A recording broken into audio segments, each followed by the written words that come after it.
Alright. We've got 3 packages and another thing to show you. That's let's begin. So this one actually got delivered today. It was in my mailbox and I wasn't going to go pick it up, but then I'm like, oh, it's in there and I gotta go grab it for y'all. So I put shoes on for y'all. I know it's not a big thing, but you know, guess it just goes to show. Okay.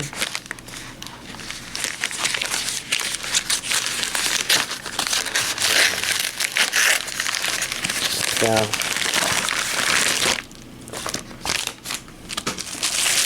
Last but not least, we have Tomo-chan.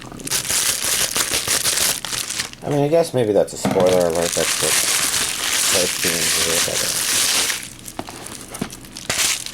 believe it or not, Tomo-chan is a girl. Actually, probably one of the things that I would have been curious about. I just never got around to it. So as you can see, this is a nice limited edition version. Let's start getting this opened up.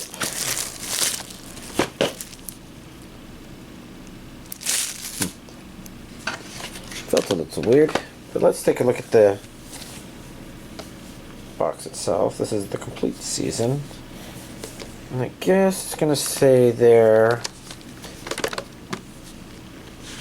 what regions and that it's dubbed. So let's let's take a peek. That's regions A and B. Audio English and Japanese, and of course Japanese with English subtitles as an option. Always good to know. So take a peek on the inside. It just sounded like a fun series, I guess. But I just have plenty of stuff. Hold on. This looks like it's DVD and Blu-ray. Well, that's nice. So then what we have first here is A and B. So this is a Blu-ray. Probably Blu-ray disc 1 and Blu-ray disc 2, maybe. Then this would be DVD disc 1 and DVD disc 2.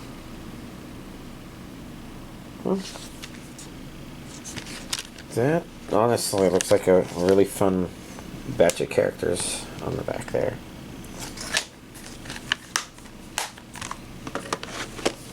And then we've got a booklet.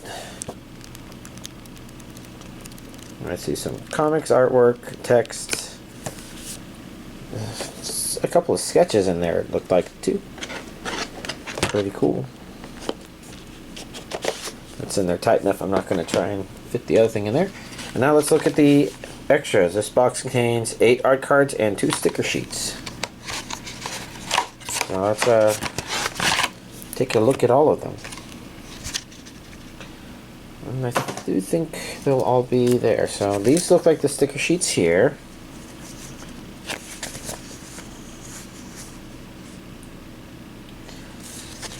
Entertaining enough. Now let's take a look at the postcards.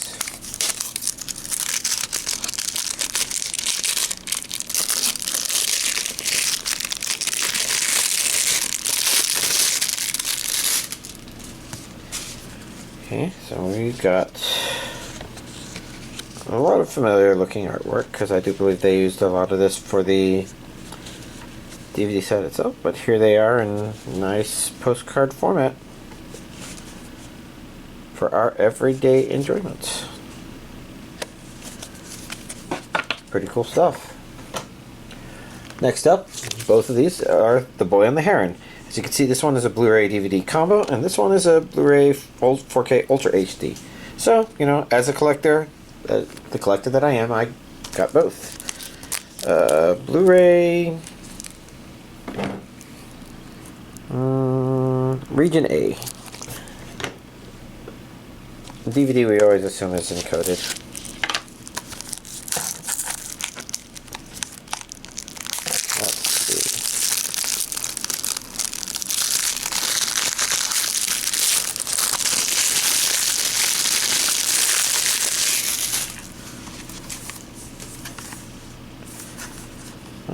So if we take a peek on the inside here, we do have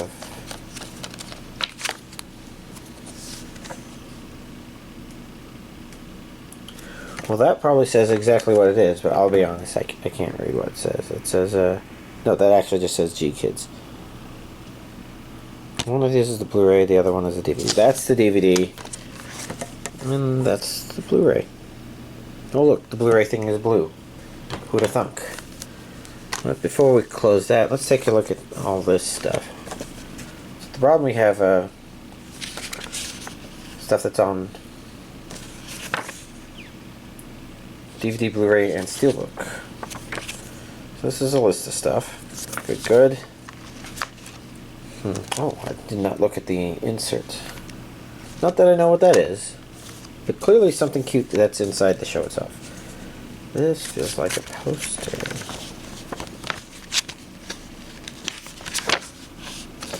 Probably a little bit easier if it's not upside down.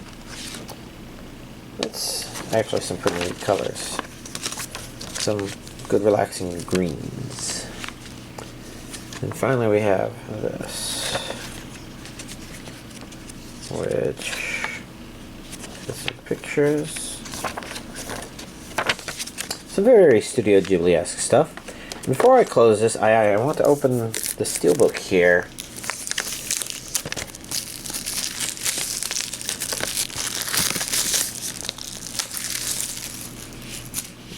Just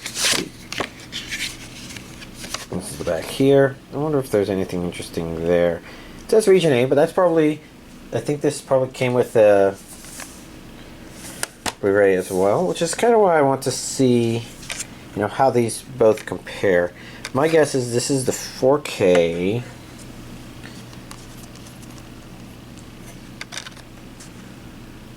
I do believe it says 4K there. If we take a look at this, looks like it's the same disc as the Blu-ray from the Blu-ray DVD. So that's pretty good to know. So if you're curious, well, you know, maybe you're less curious about it than I am, but I think that's always a neat thing to verify. This is the poster again. I want to get it out so I can see what the back looks like there. Yeah, it looks like the same three inserts, which I'd say that's all about what I'd expect.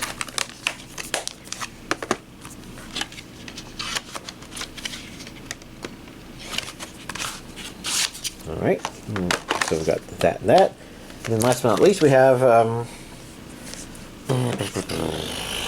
Rascal does not dream of a sister venturing out, which is related to those other ones that kind of have a similar name of Bunny Dreams of. But this one is about a sister not venturing out, apparently. I'm not super familiar with the series other than the fact that I know it exists.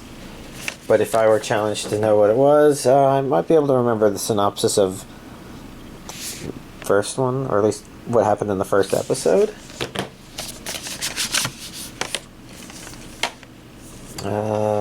Yeah, I guess I'll begin with this because this is on the bottom. Yeah, okay. Looks like some pretty cool anime stuff. Then I got probably Sister, single disc. You know, a nice, pretty little straightforward release. And before I put this away, let's talk about the other thing that arrived. You know, this one is not anime. It's one of those nerd adjacent things. This one is a RetroTINK 5X Pro, which, you know, it actually, I'm trying to think if it looks like that or not, because right now, you know, having taken it out, I can tell you that it at least looks black, and I thought it would look like clear plastic, which, you know, I don't really mind either way. So, if you can't tell looking at this, this is actually a video upscaler, essentially, with an aim primarily at retro consoles. Maybe not too retro. I mean, you probably can create something for like really old, like Atari or something like that. But you know, there's an HDMI out, USB powered. It has your standard component cables. I think the green also functions as a composite input. And there's your S video, and then there's this thing called an S cart, which I've never seen before. Never heard about it until I was getting this. But yeah, these are fairly pricey and didn't seem to be sold on Amazon. No, it came with a USB cable for power and a remote. But the basic idea is I've gone with whatever I could find from Amazon, not knowing the big names. But my brother, you might know him, David TKI. He says he uses RetroTINK's product, and I'm like, oh, I'll get this. It seems to be there. My main goal is to, I guess, play my PlayStation 1 with a better quality up converter. And I played around with it. It's pretty cool, but it doesn't work so well with the Elgato. But I think that's maybe kind of known, and there could be a lot of reasons why that could be, and I just need to explore some stuff. But let's wrap up this portion of the video. Here's this week's physical anime collection update. Alright, let's get through the list of stuff I've watched. Hopefully going fast. There's a lot of episode 3s in here, and so I'm close to maybe dropping some stuff, but let's see what I go through. Magical Girl and the Evil Lieutenant used to be arch enemies. Episode 2. It's cute, but it felt like that was all it was, which would probably be really fine for people really into a lot of the romance stuff. But to me, it's like, I don't know if I'll continue watching this or not. I might give episode 3 a shot just because I'm curious if it's suggesting episode 3 is suggesting that the show is more than just cute, I suppose. And so I'm a little curious. But, that's about it. Let's see. No Longer Allowed in Another World, episode 2. I think this was a good, amusing episode. I don't think the show is trying to take itself too seriously, and it is trying to do something that's very different. I think there are elements of this episode that I was worried that the main character was too off in his own world, and that could just be annoying. But then he does little things that are just like, that's actually surprisingly thoughtful. And, I think it helps keep the show balanced, feeling at least. Now, whether or not it's engrossingly entertaining, I'm not sure. There's a lot of shows this season that are good, maybe not great, and this might also be in there, but we'll see what episode 3 brings. Strongest Magician in the Demon Lord's Army was a human, episode 4. Okay, I guess. It's just doing what it's doing. Failure Frame, I became the strongest and annihilated everything with low-level spells, episode 3. I'd say it was actually pretty entertaining, but again, a lot of stuff this season are good but not great. I guess what it did is actually surprisingly refreshing. I had some praise for some of the interesting takes episode 2 had, and episode 3 had similar interesting takes as well. It's like there's a feeling of freshness to it. Like, that's actually a pretty interesting way to approach some of this stuff. Pretty good. And so the real problem is I feel like the show's just progressing a little slowly in a way where it's like, I guess I'm still not entirely sure what to get out of it at an episode 3 moment, but this one is more along the lines of my inclinavities, I guess, and so I'll continue watching it. Probably. I Parry Everything, episode 3. Let's see. Okay, yeah, I'm trying to remember, because I remember one of the complaints I had about episode 2 is the show seemed to be leaning really heavily on people just talking past each other a little bit in a way that's supposed to be kind of comical and not frustrating and annoying, but at the same time, I guess I don't feel it as much. And episode 3 didn't have as much of that, but it's still kind of a prominent thing where it's just sort of like nobody seems to be trying to communicate. They're like, oh, well, I think I understand what this other person is saying, so I'm going to deliberately say something with as few words as possible and continue the confusion. And it's mixed, but, kind of amusing. Although episode 3 feels like it could have been a bit of a final setup, although it's given some interesting somethings to think about, I guess. I don't know. Days with My Stepsister, episode 3 finally showed some of its romantic inclivities, but it stayed pretty much in the, I guess, that feeling of slice of life, I guess, that I kind of mentioned that episode 1 felt.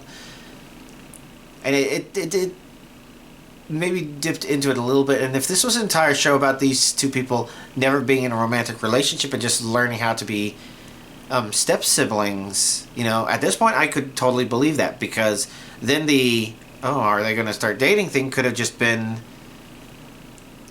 you know, a phase they go through or something like that. So, you know, I don't know what to make about the rest of it, but it's possible I might probably drop it just because, you know, I've given it 3 episodes and I think it's good. Maybe not necessarily great, and some people are probably going to watch it and think it's great, and, you know, it's neat, but I'm just trying to think if I'm super invested or not. Don't know. Senpai is in Otokonoko, episode 3. Let's see, this episode is... One interesting thing about this episode is I mentioned that there were people that brought up trans stuff related to it, and I was mentioning that nothing about it struck me as trans. LGBTQ plus, and I don't pretend to know all the letters, but yeah, I was mentioning that there was one friend who was dealing with him having feelings for his other friend and saying, you know, that's definitely falls into that, but our main character seems to be doing something else that's probably one of those letters. Well, probably not any of the ones I mentioned. If anything, he strikes me as a little bit more asexual. Maybe pansexual, I don't know. Like, he's really detached from that whole idea, which is what makes him interesting as a character. And, yeah, I was saying, the closest thing to trans was the dad did say something to the kid about him maybe being transferred to a school where he could go there as a girl, which is a little transy, but the show isn't really committed on. That's the way the dad said it, but the show really likes to emphasize the main character just likes cute things. And to me, it's kind of made sense more from a perspective of the same reason why some people will choose avatars on forums or in video games or, you know, places online that are of the opposite sex. Some people do it because, you know, they want to identify as that sex and want to be treated that way, and, you know, that's one thing. But there's another large group of people, and I'm one of those who are like, you know, I'm not here for people to take a look and say, oh, what a handsome man. I'm just there. And to me, whatever avatar I use, whatever I dress as in VR chat, for example, it's really something more for me to enjoy. It's like, and, you know, in VR chat, that's kind of a stereotypical thing because a lot of people spend a lot of time in front of a mirror, and, you know, you don't have to dress as something that's just like, oh, I'm going to be hitting on all the girls, so I gotta dress as a cool anime guy or anything like that. You know, some people are just like, I don't know. If I'm going to be in an avatar, I want to be in one that I like looking at. You know, some people talk about, like, video games where if you're going to be staring at an ass the whole time, you want to be staring at the ass of whatever sex that you find attractive.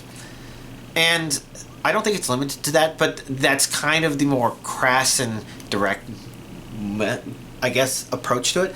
And Otokonoko feels like it's more along those lines. Although I can appreciate the fact that there could be some ambiguity where if people wanted to see that, and they can, and as long as the show doesn't directly address it, I think that means it pretty much plays to what people want to think about it. Now, as for whether or not I'll continue watching it, I'm a little on the fence. Mostly the reason I want to keep watching it is because I like the relationship between the 3 main characters, and I kind of want to see where the show wants to end with that. But beyond that, this episode had some neat moments, some eye roll moments, because just like, gosh, that's a confrontation I would not want to have had, you know, but I think it went through some good places with a person struggling with themselves, and with a very uplifting ending to the episode, I would say. So, you know, it's probably one that I might keep watching again, mostly because I'm curious to see what the relationship between the three main characters ends up being. Because it's been neat. Okay, next up, That Time I Got Reincarnated as a Slime, Season 3, Episode 63. So like last week there was an episode skipped, so finally got to see another episode this week. What happened in this episode?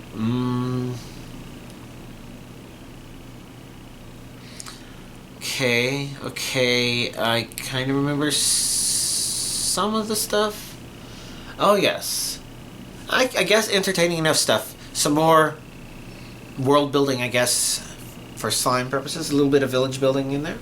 A nice episode. Still no Misfit of Demon King Academy, episode 24. Maybe I should really look to see when that's supposed to happen. I thought it was still this month, but maybe it's this week. But I'll have to check. Quality Assurance in Another World, episode 3. I guess okay enough stuff. Again, a lot of the shows this time are good, maybe not great. And as far as fantasy, isekai, otherworld, video games, stuck in video games sort of stuff goes, it's done interesting stuff. Refreshing, but also at the same time, I don't know what to think about some of it. But yeah, overall okay. Dungeon People, episode 3. What happened in this episode? The show itself continues to be mostly just cute and amusing, and probably I'll keep this one just because, Isekai Fantasy Junkie. Bye Bye Earth, episode 2. I guess just an interesting story building. There's some elements of just the overall feel that reminds me of that show whose name I'm forgetting, so y'all won't have any idea what I'm talking about. But it's one of those, here's a weird other fantasy world kind of situations where the story's kind of doing its own thing. God, what was the name of that one? I can't remember. It kind of reminds me of that, but I feel like I like the execution of this one better, which unfortunately doesn't tell y'all much, but, just kind of the way this story is building and this world is building, it's just, is neat. Maybe that means it's itching something else that the other one didn't, because, whatever that other one was, it was the guy with the spear and Giants of Ours, I think may have been its name.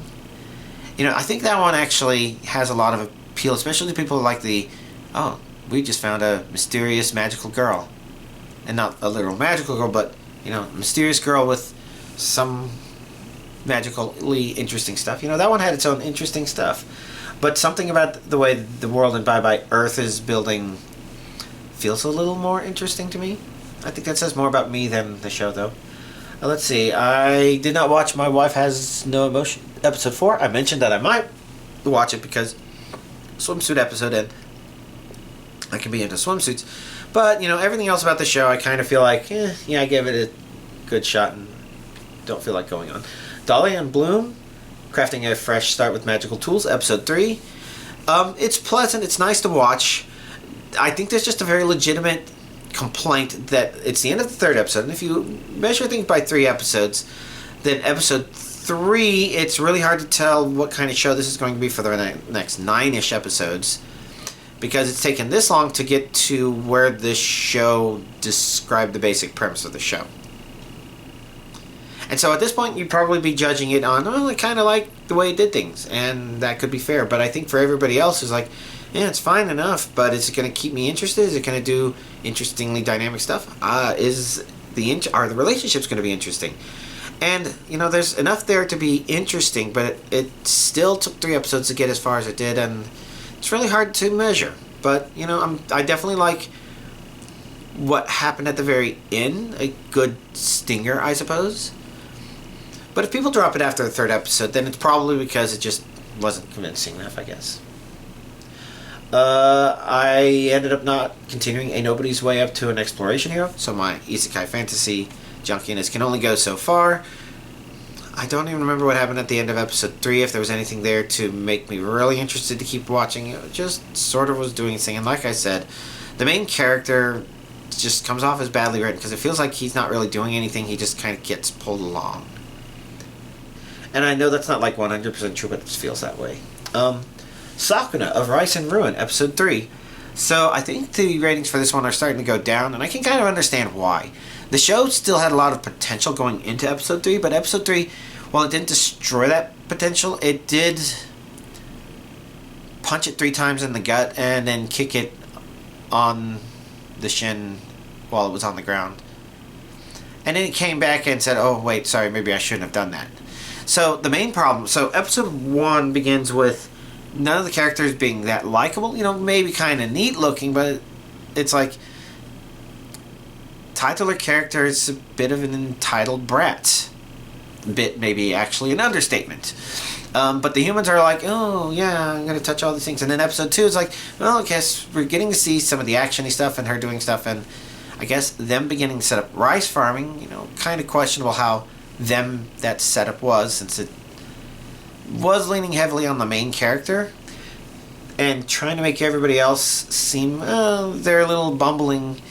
But then episode 3 decided to go all in on that, and now at this point it's just like, okay, well, I do appreciate what Sakura is doing. The complete and total incompetence of all the humans is mind-numbingly infuriating. It's like, okay, well, even when it started getting to, oh, well, now they're doing a normal rice planting thing and they're actually doing something together. Just before that, you know, the main character was like, okay, I've planted a lot of stuff so far. I'm going to go rest because I'm going to have to go hunting to give everybody food again. She has to go hunting alone. And then that little shit gives her shit about it. It's like, what did he do? Oh, well, I guess he's a craftsman, so he kind of fixed the hoe. But they weren't really establishing that the hoe wasn't working that well before he did that. So it's just sort of like, I understand they want to show that he's doing a thing, that all these various people are doing things, but I don't know.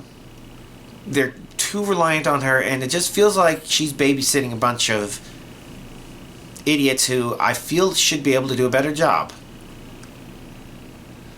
And again, they tried to mop it up at the very end of the 3rd episode, but this show just did so much in these first 3 episodes to just make you not like the characters. I'm going to keep giving it a shot because, you know, there are aesthetics about it that I like, but I can't really blame anybody for having dropped it after episode 3. Like, it didn't drop as much as some other stuff, which just, like, completely tanked their stuff, but whether or not I can tell you this show is good really depends on if it picks up from episode 3. And for people using the 3-episode metric, I can't blame them at all for dropping it. Shoshimin, How to Become Ordinary, episode 3. I think an entertaining enough episode. So, like, if you enjoy the show because of the characters' mannerisms, some of their lighter discussions, and kind of the slice of life aspect that doesn't necessarily feel like it's actually romance, I suppose, then it's been pretty good, with episode 3 giving those hints as to what is the bigger story between the relationship between these main 2 characters, because they don't act like a romantic couple. They act more like a couple that has been married for 40 years or something like that, which is very strange, very intriguing. So, you know, overall, I'm intrigued. I think episode 3 ended with not completing everything. Yeah. The Elusive Samurai, episode 3. Let's see. I remembered enjoying the episode. Let me see if I can remember enough what happened in it to say, oh yeah, it was entertaining. Oh yeah, okay. That. It was entertaining. It was. I think if all the shows I'm watching this season, this one is probably the best. Or at least it's my favorite. You know, not everybody's going to like it as much, but, you know, if you're like, I don't know if I'd like the setting, give it a shot. It's, surprising. Very surprising. And so far, it's had a good first 3 episodes. Episode 1 definitely being the best, but, you know, so far, it's kind of like Code Geass in a way, where Code Geass, well, okay, no, not entirely like Code Geass in a way, because Code Geass kind of begins with, what's going on here? I guess political stuff. Oh, terrorists. Okay. Show, I guess you're not really convincing me. Wait, what? What? Holy motherfucking God. You know, episode 1 of Code Geass goes from, okay, maybe it's okay. Whoa, holy shit. So, You know, this isn't quite like that. This one is more like, hey, actually, this is kind of surprisingly neat, heartwarming kind of to watch. And oh, whoa. Now that's getting really interesting. Even if you kind of know what it's going to do, it's the way it executes it is just neat. So, a lot of praise for that, so definitely continuing that. Plus Sized Elf, episode 3. Meh. A kind of amusing episode. You know, not a big deal, I would say. And again, you know, one that I'm mostly looking at keeping up with because it's just 10 minutes.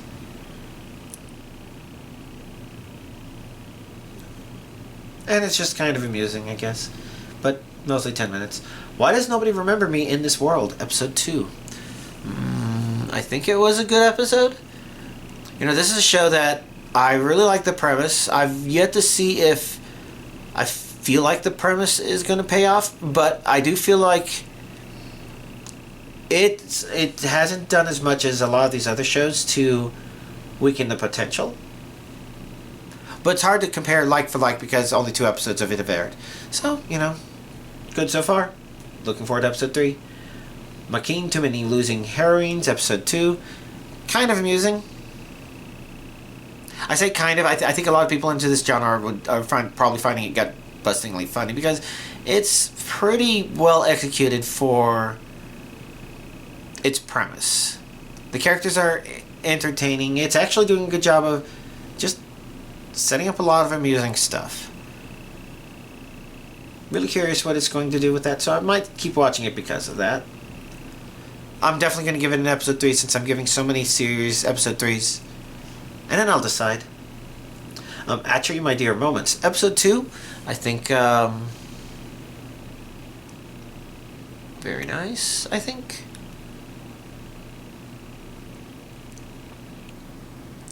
Hard to remember all the stuff.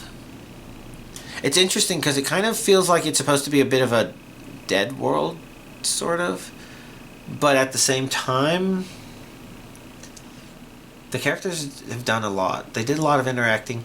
And it was entertaining stuff. And the main character, she's very entertaining.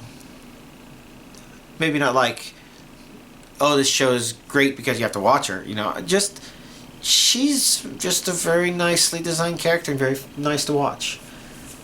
I guess we'll have to see if I have any thoughts after episode 3. Journey Through Another World, Raising Kids While Adventuring, episode 4. I'd say probably about the same as what it's been up to this point. You know, a lot of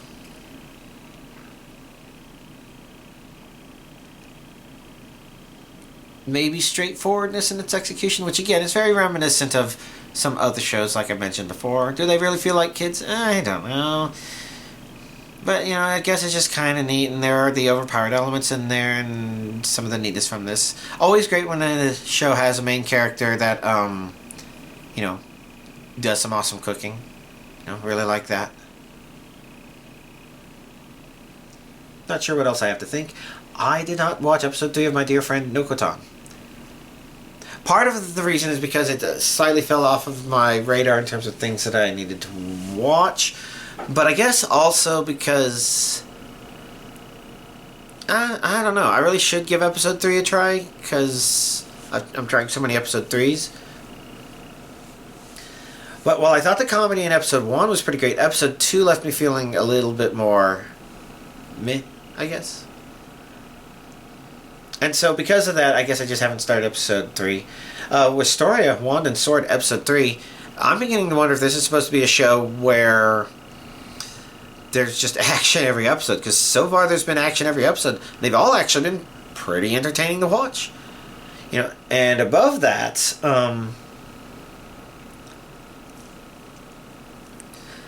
it feels like in terms of worlds where the main character cannot use magic in a world full of magic, it feels like there's something a bit more meaningful to it, and the show keeps you thinking that it's not just, oh, I'm going to guts my way through it in funny ways like Mashley does, or, well, that's I think what Black Clover tried to set up, but there was also something about that as well beyond just that premise. But, you know, I think Wisteria is so far the best of all those shows so far. It's just been very nice. Osan Newbie Adventurer, Episode 4. I think I have a bit of a criticism, because I kind of mentioned that the show felt like it was moving a little bit slow, and this episode ended up being a flashback episode, so we got to see how our main character went from having a dream as a kid to working as a receptionist until he was in his 30s, and then joining the adventure team. And while it did reveal interesting stuff, and there was interesting stuff that happened, at the same time, I sort of feel like, I don't know, like the show's a bit putting off what I would have wanted to see, maybe.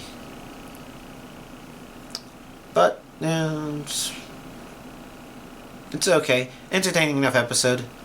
I would say a little bit convenient in a couple ways, but it's the kind of show which would kind of have that, so it was okay. And then finally, Spice and Wolf, Merchant Meets the Wise Wolf, Episode 17. What do I have to say about this? I guess interesting merchanty stuff going on. Not sure what to think about some of the relationshipy stuff. It's nice, but there's not much holo in this episode, so I guess you could say it's a little missing of the and wolf part a little bit. But yeah, I don't remember how this stuff all resolved, but I'm pretty sure it all resolved, and I guess it'll be interesting to see what it does, because I think I vaguely remember some of it. But only in the most feeling of senses. Like, there's something very familiar feeling about something that they're setting up here, which is fine. So, yeah, continuing to be good. I'm glad to see it, especially when we get to see Holo interacting with Craft. Beyond that, anything else worth talking about on here? Well, you know, like I showed, I have that RetroTINK 5X Pro. When I hook it up directly to the TV, everything works fine. When I hook it up to my Elgato, I do get intermittent signal issues, which seem to improve a bit when I changed the horizontal sampling rate. But I don't know. I think maybe it needs to be a later version of an Elgato, because I think that's what my brother has. Or there's a problem where I have an audio splitter also in there, and maybe that's interfering with the signals in a way that's causing it to occasionally renegotiate, which makes it hard to play through that. But maybe if I use an HDMI splitter, it all works again. I haven't used one of those in a while. So I suppose, you know, I've been playing around with it. And what have I done? I fired up the first Silent Hill. You know, I was just kind of curious to see, especially since I got a PS1 SCART RGB cable. And I just wanted to see, okay, what is this like? You know, Silent Hill is a game, I didn't exactly speedrun it, but I did play it in a way where I was familiar enough with some of the ideas of potentially speedrunning enough so that at the time there was somebody who had a world record in the Silent Hill run, and I was able to point out a path change he could make that would have probably saved enough seconds to be noticeable in a run. But you know, it's easy to say that, you know, it took him so long to get the run he did get that. It's respectable that he never followed up on it, and probably people have followed up on it, and if you watch Silent Hill runs now, probably people use that path, or maybe they even have an even better path that I never thought about. But that's almost a humble brag, but, you know, it does mean that if I'm going to try something on the PlayStation 1, I do tend towards Silent Hill 1. And I have to say, I'm really surprised at how okay the tank controls feel, given everything else the game's doing, and maybe because of the things the game's doing. And the beginning of the game just does a really good job of doing interesting things with the camera. The game has... There's a lot of things about that first game that are just great to me. And maybe, you know, maybe some of y'all have different opinions. Maybe somebody who's never played the game before and tries it with tank controls would say, no, this doesn't work. And if you've only tried it with Resident Evil, I don't think it's quite the same thing. Like, if you've not tried it, I would recommend trying to try it if you can. Which is kind of hard to do because, you know, the game is expensive as all hell. And I don't know that there's a lot of other good official releases. But I really just like that first one from a playing it perspective so much more than... which is interesting because it basically means that if you have the first 4 Team Silent games, Silent Hill 1 is my favorite to play. Silent Hill 2 is, I was going to say my favorite to think about, but it's really just an overall beautiful game. I heard somebody on YouTube describe it that way. It's like, yeah, that's the kind of game that just you get lost in thought if you think about the sauce. Silent Hill 3 is very nice. I played some of that and it was like, a little bit of nostalgia. It's like, oh yeah, oh yeah. I really nice stuff. But at the same time, I have to admit that compared to the first 2 games, it starts a little weirdly, but I'm so fond of it. And Silent Hill 3 also has one of the bigger scares I've had in a video game. Like, things that affected me ridiculously strongly. With the kennel from Penumbra 2 being up there as well. And the water part from Amnesia. And playing Doom and going against the Cyber Demon for the first time and him coming on a corner and just like, holy shit, I was not expecting that.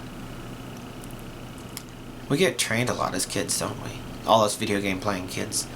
But, doesn't change the fact that that room messes with your head when it happens. Such a great room. And, I didn't fire up Silent Hill 4. I really appreciate a lot of the idea behind that game. I just kind of get exhausted thinking that I never beat it. I reached the point where it's like, okay, now we're getting closer to the end of the game, but it's kind of an escort quest and there's all these invincible enemies, and I kind of got exhausted and drained down. It's not quite like Silent Hill Shattered Memories, which frustrated me more than it scared me. So I stopped getting scared and was mostly getting frustrated because, like, I don't know what this game wants me to do, but if it keeps trapping me in a situation where I feel like I don't have any engaging way to meaningfully move through it, partially because I think the game did a bad job of explaining its mechanics, or it was depending on something that I'm just not good at, which I don't want to say too much of. In other words, it was kind of like the Kidnapper Fox of Silent Hill stuff. It sounds kind of amusing and good on paper, but then when you see the implementation, don't know that it worked out. Which is sad, because I really wanted to like the game. I really liked the idea, even if it was doing something very different. It's like, well, I'm okay with different, as I could use Silent Hill, the original, as a springing off point and just do something very different, and it was nice, but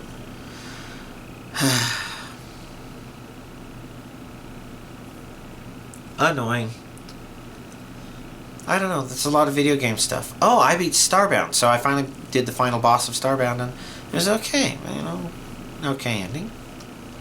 I don't know how much I thought the story was good or not going through it, but, it's fine, it's over with. And if I do fire up Starbound, it may be to kind of grind for a couple of other small things, but I might be done. I might be good. Oh, I don't know if I have any thoughts in Dead by Daylight world. Although I do think over the last week, maybe it was this last week, I did encounter a team of survivors who were kind of a light bully squad. Like, they weren't doing full bully squad stuff of, oh, let's also do lockers and flashlight saves and blah, blah, blah. They were kind of trying to do the bare minimum of what they could do. Like, if they were 4-man, that wouldn't surprise me. 3-man, I think, is more likely, because I don't think that... I've misread James Perkins. She didn't bring Unbreakable. I think she brought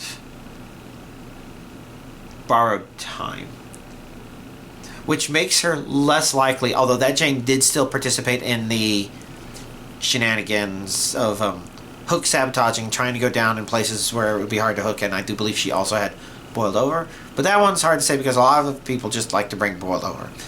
And yeah, basically they sent me to Badham, which is the Friday the 13th map, one of the 4 or 5 that look the same.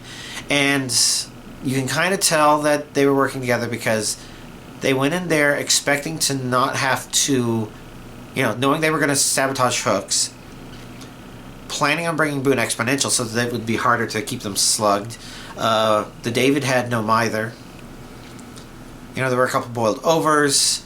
The Jane that brought the map offering also brought a map so she could locate a totem inside the main building, so that if they go down in the main building, down in the basement, they pretty much can't be hooked. And, you know, I normally play a pretty friendly killer, but these people were playing hook denial, you know, sabotaging hooks with saboteur and with toolboxes, you know, deliberately going down to places to not be hooked, boiled over. You know, they weren't there to play friendly. I was there to hook them all once and then, you know, do whatever, but, you know, after so many hook denials, just like, you know, I don't care anymore. Oh, I mentioned, like, one of the other survivors brought a hatch offering to make sure the hatch was not the hatch offering. Yeah, a killer basement offering, so that the killer basement wouldn't be in the main building, but rather in killer shack, so that, you know, if they go down there, then they can't be dragged. You know, they were going full. Not gonna let people do that. You know, David was cranking out gens, but you know, at that point, it didn't really matter. They were playing to bully, and I had to punish that, so I killed them all. And I slugged when I had to, because, you know, if they're playing can't hook, then it's like, fine, I won't try to hook. You get to sit down there. Oh, what's that? Your boon exponential isn't there, so now somebody has to come pick you up. Too bad. You're the one that tried to play that way. And you means all 3 of the people that definitely were part of it, and probably all 4 of them. I don't know. The other Jane might have just been a poor rando that got fucked over, who also came up to sabotage hooks, so either she was part of them or she picked up what they were doing and joined in on it. Yeah. They all died, and the one Jane that was definitely the highest prestige ringleader, who brought the map offering and the map, she ended up bleeding out. Now, it's not that I left her to bleed out at the end of the game. She was the last one to die. You know, I was willing to leave people slugged, but not just stare at them and leave them on the ground. I was willing to slug someone and only pick them up when it was safe. So, you know, people go down in the basement. Yeah, sure, fine. You 2 Janes have fun down there. Hi, David. Oh, that no mither's no longer helping you because half your team that, you know, sabotage hooks are dead. I don't know. You could tell it was a bit of an agitaty game, but I got a 4K, and that Jane just died because, you know, when it came down to her as the last one, and I don't think I closed the hatch, but I did find her before she found hatch and downed her, and she died before I could pick her back up. But again, you know, it's not like she escaped because, oh, I'm going to pick you up and then intentionally chase you or anything like that. You know, I was just like, all right, now I'm willing to try to chase you now that, or try to hook you now that you 2 are the only ones left. Everybody else died.